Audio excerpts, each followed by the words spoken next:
Bismillahirrahmanirrahim. Assalamualaikum warahmatullahi wabarakatuh. Waalaikumsalam.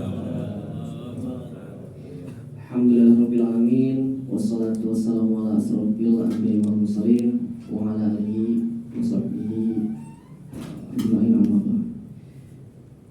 Hadirin jamaah salat zuhur rahimakumullah, hari ini alhamdulillah kita sudah menginjak di hari ke-17 ibadah saum, dan mudah-mudahan di sisa beberapa hari di bulan Ramadan ini kita semakin meningkatkan amalan ibadah kita kepada Allah Subhanahu wa taala, karena itu akan menjadi bekal kita di akhirat nanti. Amin ya Allah.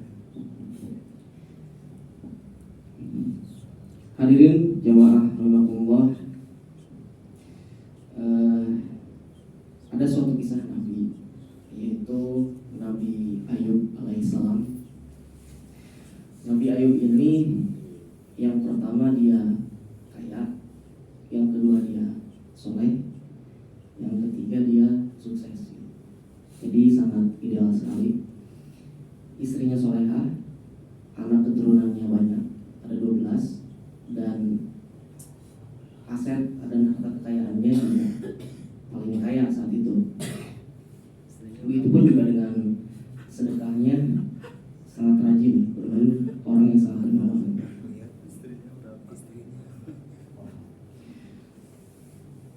Melihat dengan kesolehannya tersebut, lalu setan ini ingin menggoda Nabi Ayub dengan 3 sifatnya sekaligus, yaitu yang pertama menghilangkan kekayaannya, yang kedua menghilangkan keturunannya, dan yang ketiga menghambat kesolehannya.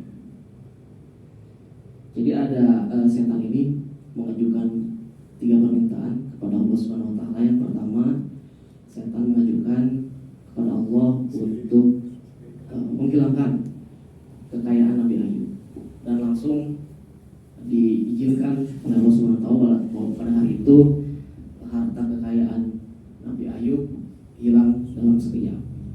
Ternaknya pada mati, lalu juga ladang dan kebunnya terbakar.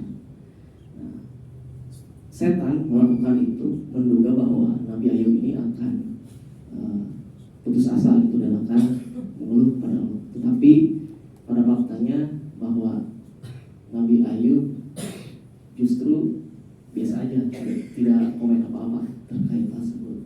Bahkan ibadahnya naik 2 kali lipat gitu. Ya. Alhamdulillah, saya merasa bersyukur bahwa sudah diberikan kepercayaan oleh Allah berupa harta kekayaan, dan saya sudah menjalankan apa yang sudah diberikan oleh Allah dan kembali diambil oleh Allah, dan tugas saya selesai, alhamdulillah.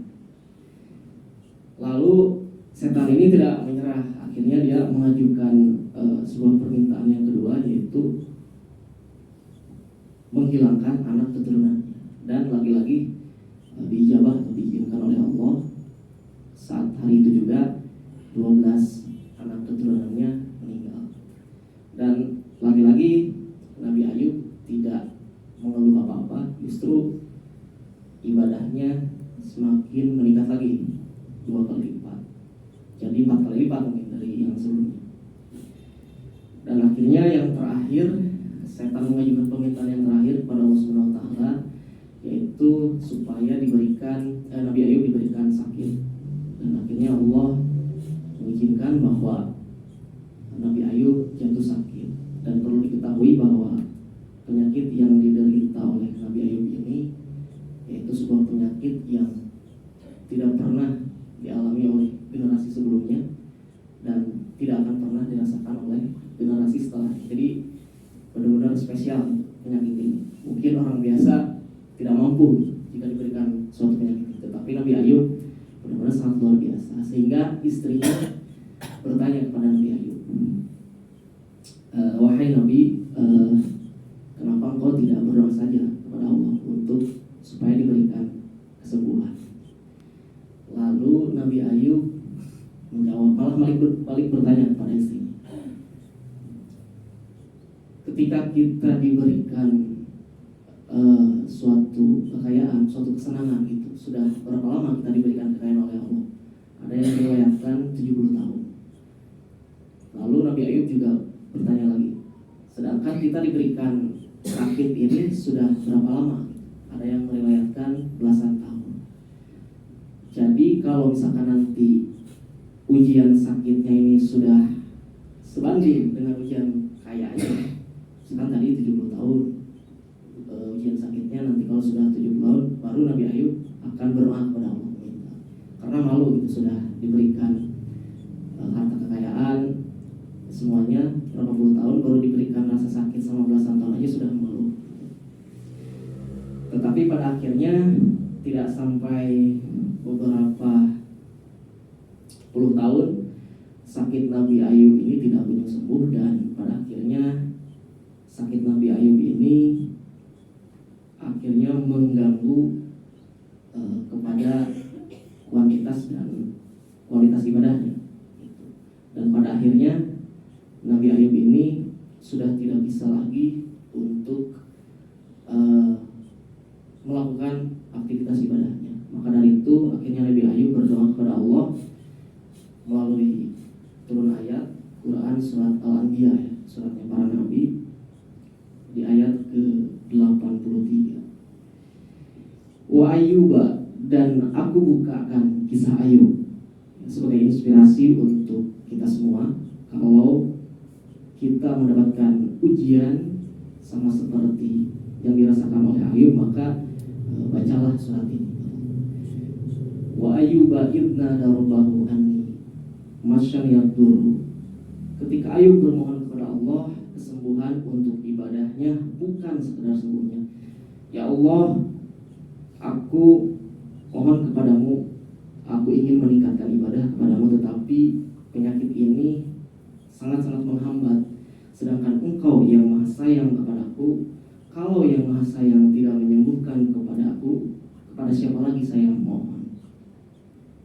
Dan langsung dijawab di ayat berikutnya, yaitu Al-Anbiya ayat 84.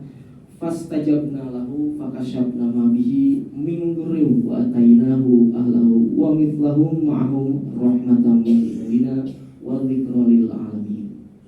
Maka kami mengabulkan doanya, lalu kami lenyapkan semua penyakitnya yang ada pada dirinya, kami mengembalikan keluarganya, dan kami melipat gandakan jumlah mereka sebagai suatu rahmat, dan kami mengingatkan bagi semua yang menyembah kami. Jadi setelah berdoa, Allah langsung menjawabnya dengan kesembuhan. Dan setelah itu Nabi Ayub alhamdulillah diizinkan oleh Allah sembuh, dan orang-orang di sekitar Nabi Ayub berbondong-bondong untuk menjenguk Nabi Ayub sambil membawa makanan dan segala macam. Dan akhirnya Nabi Ayub kembali seperti sedia kala, bahkan asetnya kembali lagi 2 kali lipat. Dan akhirnya Nabi Ayub berikhtiar lagi bersama istrinya dan dikaruniai keturunannya lagi 2 kali lipat, sebanyak 24. Jadi hikmah yang dapat kita ambil dari kisah Nabi Ayub ini, bahwa kita harus melihat sesuatu apapun itu yang diberikan kepada kita itu adalah titipan, karena itu adalah titipan dari Allah dan kembali kepada Allah. Lalu juga ketika kita berada dalam kesulitan seperti ujian yang ditimpakan kepada Nabi Ayub, kita harus mengingat melalui ayat Al-Anbiya ini, ayat 83 dan 84. Mungkin itu yang dapat saya sampaikan, kurang lebihnya mohon maaf. Terima kasih. Assalamualaikum warahmatullahi wabarakatuh.